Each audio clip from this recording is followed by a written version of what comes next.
Hello, this is Sondra Oster Baras bringing you a few words of Bible from the heart of Biblical Israel. This week's Torah portion is Shoftim, which means judges, and actually it begins with setting forth a practical approach to a judicial system, appointing both judges and police officers to judge and to execute the law.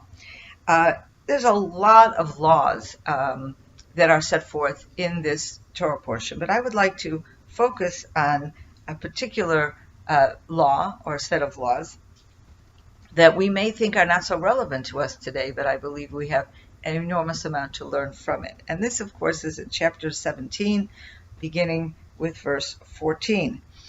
When you will come to the land that the Lord your God will give you and inherit it, and you will settle there, you will say, I would like to put upon me a king like all the nations that surround me. And then the Bible continues to say, okay, yes, appoint a king, but this is what the king needs to be, and these are the things that he needs to be very careful about. So first of all, there is an age-old debate within Judaism whether the appointment of a king is an ideal or an afterthought. In other words, when the verse says, when you come to the land and you will say, I'd like to put on a king, okay, because I'd like to be like all the other nations. He clearly doesn't say God wants you to appoint a king. It says when you ask for a king, this is how you do it. So one of the ideas is, no, it's a natural thing to ask for a king, but indeed a king is an ideal thing. And another approach that says, no, look at what the verse says. It says, I want a king so I can be like the rest of the nations. Now, the Bible never wants the Jewish people to be like the rest of the nations. So in here, it's something that even though it's coming from this motivation of being like everybody else, it's something the Bible will allow, provided it is done in the proper way. And that's exactly what I'd like to focus on now. What is the proper way? What is a king as defined in the Bible? Now, let's remember that when these words are spoken by Moses just before entering the land of Israel thousands of years ago, there was no such system other than a king. In fact, in many societies, in Egypt, for example, the king or the pharaoh was considered to be a god or kin to a god.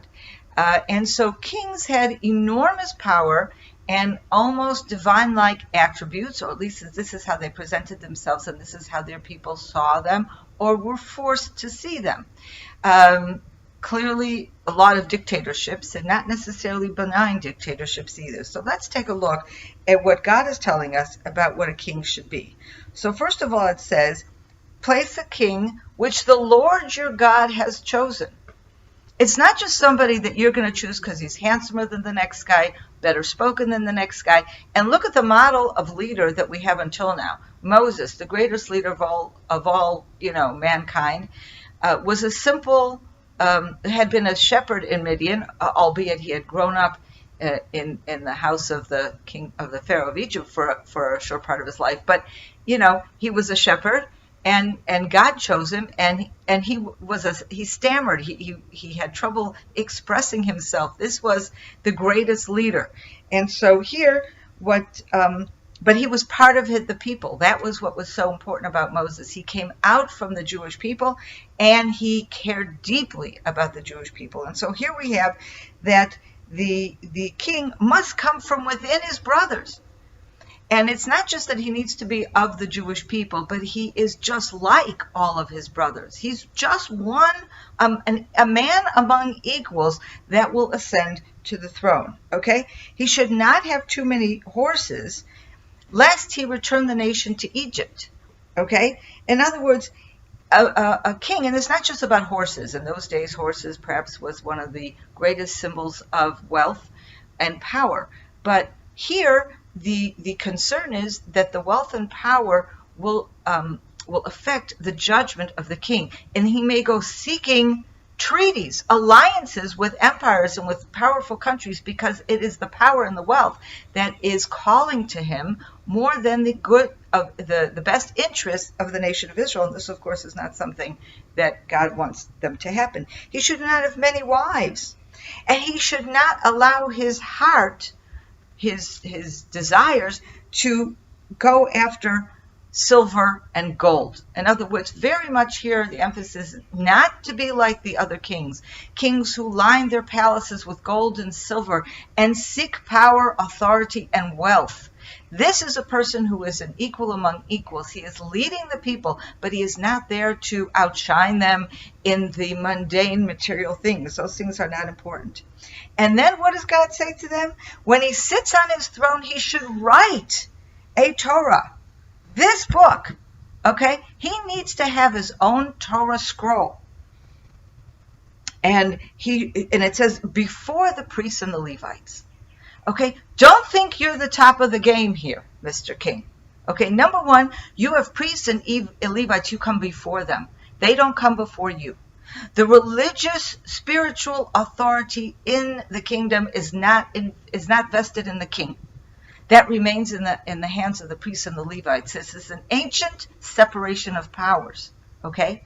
And you yourself must always remember that your first duty is to serve God and to serve your people, not to serve gold and silver. And therefore, you must write your own Torah scroll so you know for yourself exactly what it is that is supposed to guide your ways. And finally, that your heart should not become arrogant or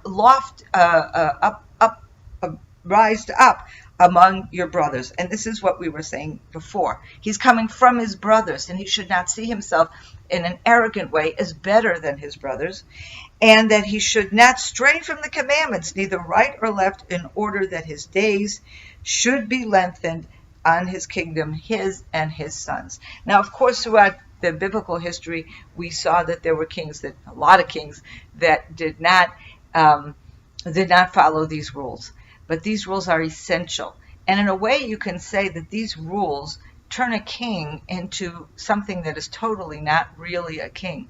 Because a king very often, certainly in ancient times, saw himself as above and doing whatever he wanted.